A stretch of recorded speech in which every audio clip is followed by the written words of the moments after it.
With the recent Archon quest, we will be reunited. We have seen the Twilight Sword DAINSLEIF in action.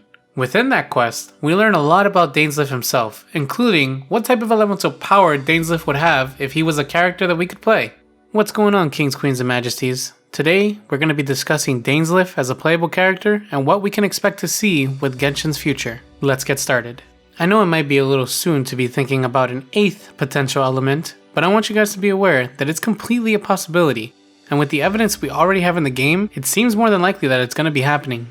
The elements that are available in Genshin Impact have been limited to that of the 7 nations. Those elements include Anemo, Geo, Electro, Dendro, Hydro, Pyro, and Cryo. However, there is another nation that is not yet represented by an element. I'll let DAINSLEIF himself explain. In the perpetual meantime of a sheltered eternity, most are content to live and not to dream. But in the hidden corners where the god's gaze does not fall, there are those who dream of dreaming. Some say a few are chosen and the rest are dregs. But I say we humans have our humanity. We will defy this world with a power from beyond. Khaenri'ah, the nation with no Archon, and the place that had fallen by the will of Celestia. Which element would this nation hold? I think we can find out just by looking at what we've seen from DAINSLEIF as is.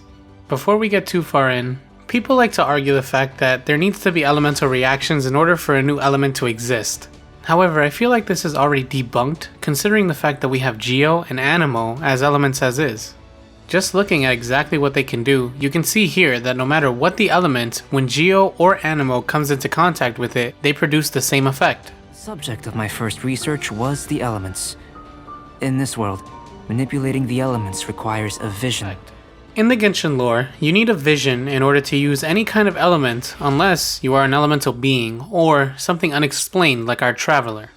With that in mind, if we take a look at DAINSLEIF, we can see that he has no vision. Alright genius, stop typing out that comment. I mean vision like elemental vision, not he's blind. DAINSLEIF has no vision, however, he's still able to influence this power that he has, and I believe that's due to the fact of him becoming an elemental being. DAINSLEIF was the royal guard to the last kingdom of Khaenri'ah before it fell. It is said that he has been cursed with immortality to forever wander the wilderness and watch the people he was supposed to protect turn into monsters of the abyss. This information tied to the fact that the Abyss Herald says, and something far more. You reek of a corruption familiar to me. These bits of lore lead me to believe that DAINSLEIF'S power comes from his curse, which was turning him into a new type of being, a monster. It's not just him who's been afflicted by this, but the entirety of Khaenri'ah, turning into members of the Abyss Order, which, I believe, are elemental beings. But that makes no sense. Why does a curse give them power? Well, my speculation is that Celestia turned the people of Khaenri'ah into these monsters in efforts to stop their progression of technology and overthrow the gods. Celestia feared them. They feared that they would spread their knowledge and technology and show the people of the world that there's no need for Archons when technology can do as much as it can do. Celestia then called upon the Archons to enact their will and curse the people of Khaenri'ah by turning them into these monsters.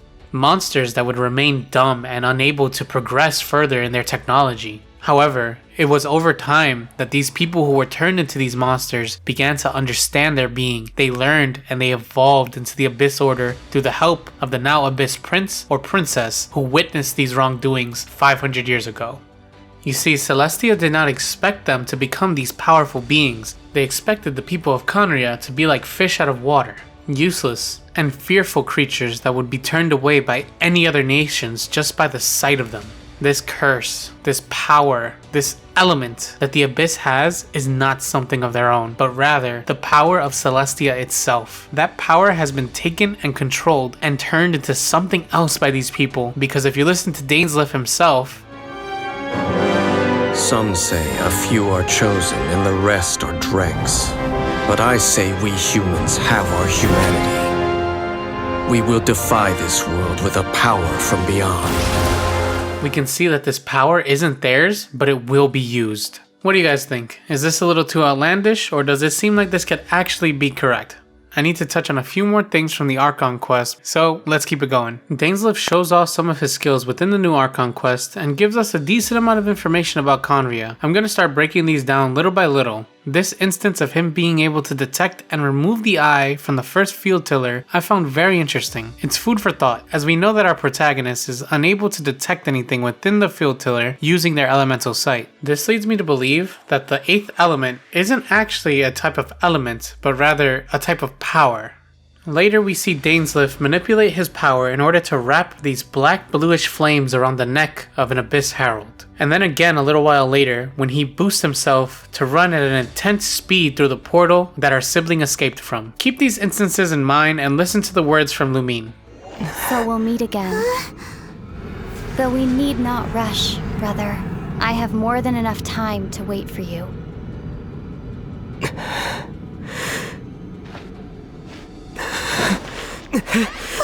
We have always had enough time. This statement from Lumine and these examples of the powers that we've seen have led me to believe that the power that the Abyss Order has cultivated and the power that Dainsleif is tied to is the power to manipulate time and space. What would I call it? Honestly, I don't know. I don't have any ideas. If you guys have any, let me know in the comments down below. This is all speculation and who's to say. But before I finish off, I have one more thing I want to mention though. If we do eventually get access to this Abyss element, and its power is indeed transformed power from that of Celestia, I believe we very well may see a type of Celestian power as well, meaning a potential 9th element, and I think that these elements would play against each other, serving as weaknesses to one another. This would be pretty interesting for a bunch of new mechanics. What do you guys think? Let me know in the comments down below. And that's it for me, Kings, Queens, and Majesties. If you guys liked the video, be sure to leave a like. If you guys liked me, be sure to hit that subscribe button and ring that bell icon to be notified when I post a new video in the future. And lastly, follow me on Twitter so that you can stay up to date on all the latest and greatest Genshin and channel news. Later.